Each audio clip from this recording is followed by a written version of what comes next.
Hazard who? No, I'm just kidding. Welcome back to the channel, guys. Great win for Liverpool. Solid result for them against Lille, who did not roll over, who did not come in and play a low block. They came out and they tried to play football.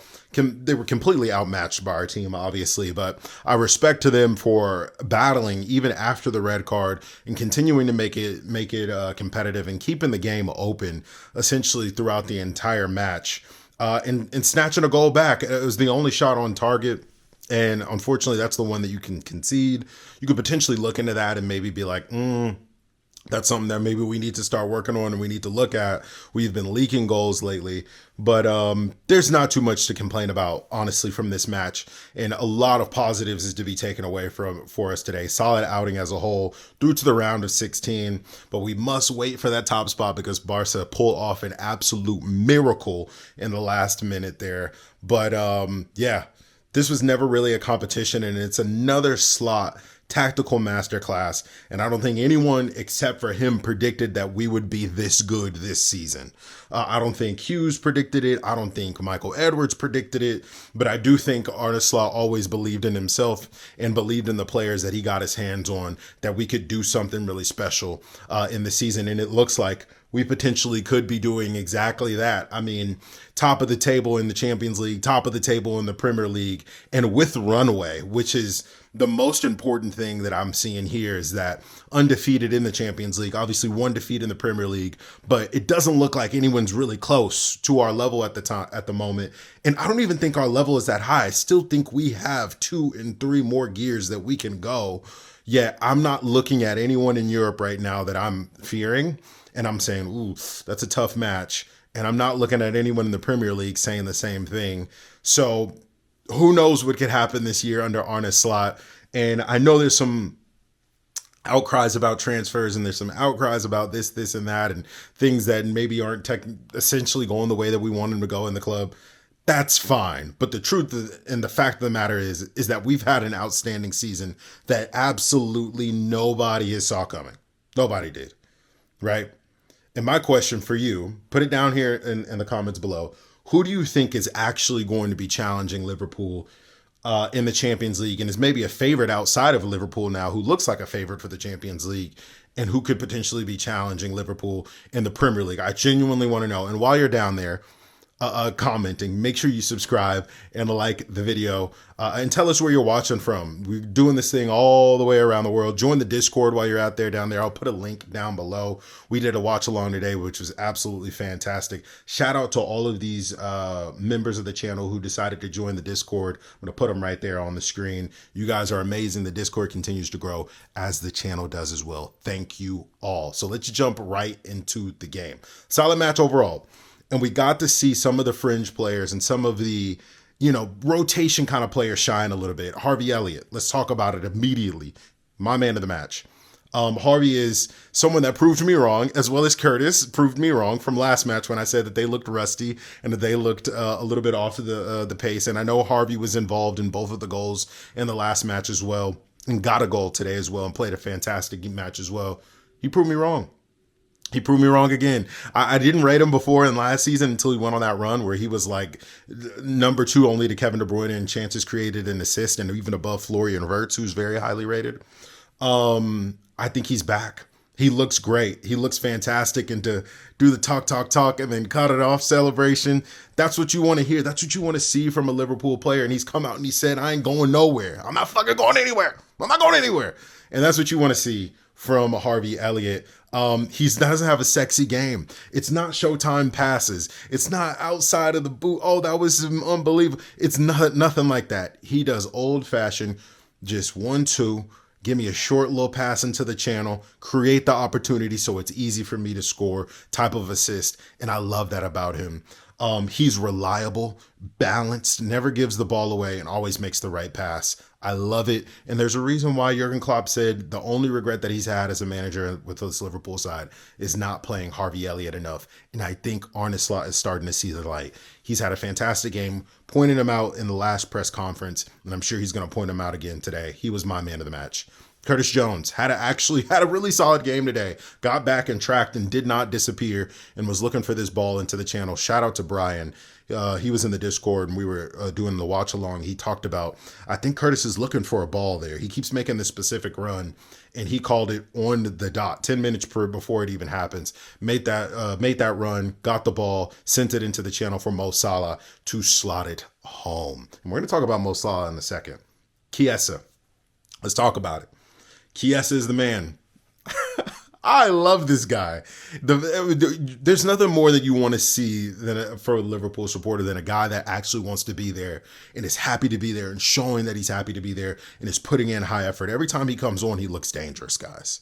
And if he can get fitness underneath him, and as he is getting fitness underneath him and match sharpness underneath him, he is going to be a huge asset for this Liverpool side and being able to rotate in on that right-hand side and on the left-hand side, giving Luis Diaz and Gakpo rest today and still being dangerous.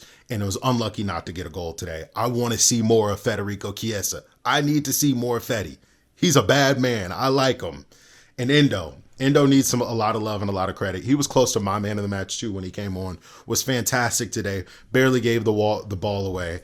The way that he's able to just ride tackles, it's not pretty, but he rides tackles and keeps the ball away from defenders and moves it on tidily. It's like the same thing with Harvey. It's not sexy stuff, but it's effective stuff. And I loved that from Endo today. Absolutely loved that. And another good game from Núñez. Núñez had a solid game today. I counted maybe 4 or 5 tackles that he put in defense and was unlucky not to score today as well. Had a fantastic save from the keeper. Stopped one that he tried to slide between his legs. And I think we're starting to see the best of Darwin starting to emerge here. And he just needs to continue to be dangerous, continue to make runs into the channel, and Mo Salah will find him. Mo will find him. And that's one thing that Mo talks about all of the time. And I say this all the time on the channel.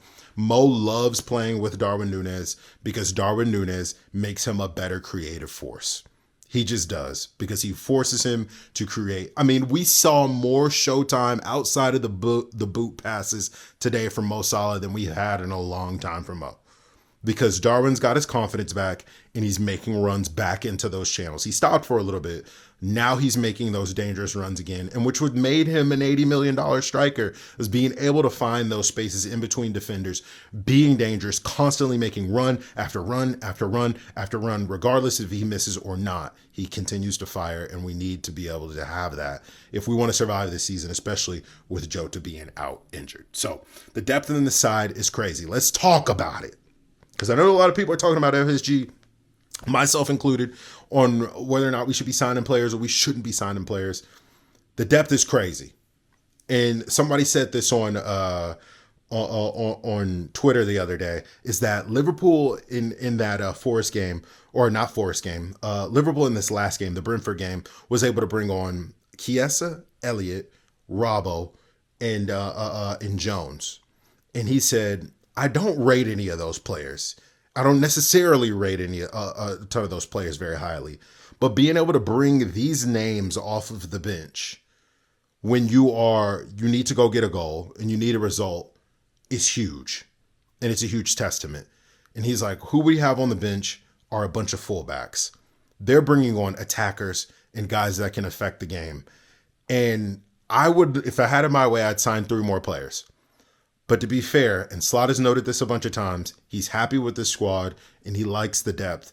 And to be honest, I don't think there's another team in the Premier League that can say they can pull those types of names off the bench and put them onto the field. Do you? Do you know anyone that can bring on Alexis McAllister, Trent Alexander-Arnold, Harvey Elliott, and Federico Chiesa in a Champions League match in the last 45 or 30 minutes? Let's be real here. Let's be real. Do we know another team in the Premier League that's putting on those names in the second half? I don't think so. So credit to Slot, credit to Klopp and the way that he's built this team.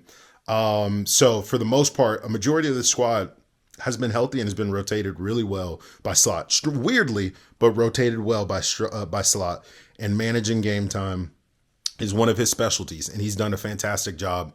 Everyone's getting back to full health and fitness in the most crucial part of the season, and I feel like we're just going to go from strength to strength here. So Harvey Elliott, fortunate to score on that goal, but deserved it. All ends up my man of the match today. Like I said before, the Jonathan David goal was a weird one, but you can't really find anyone to blame on that one either.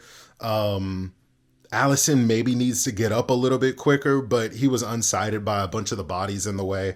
So I really can't blame him on that. But the goals, they were there. They weren't the prettiest, but they were there. Salah was the prettiest, and I enjoyed that the most. So it's definitely an exciting game. Maybe not as exciting as the other ones that had happened in the Champions League later today. But what's next? We got the Ipswich game at the weekend, which should be a straightforward game.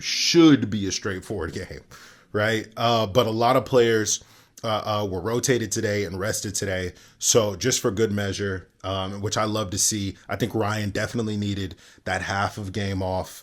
But I think he was there for ball carrying purposes in the beginning of this game here.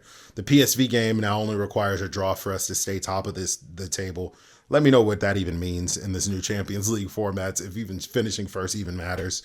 But what are your thoughts? If this is the question that I've been pondering a little bit for the last couple days. If you're a Liverpool fan, would you take a Champions League win or a Premier League win this season? If you had to pick one. I know most of you we're taking both. We're getting both. There's runway to get both. But if we didn't get too greedy and we had it our way, we could pick one trophy. Which trophy would you pick? Let me know what you think down below. Thanks for tuning in to the channel. We're going to see you on the next one. Peace.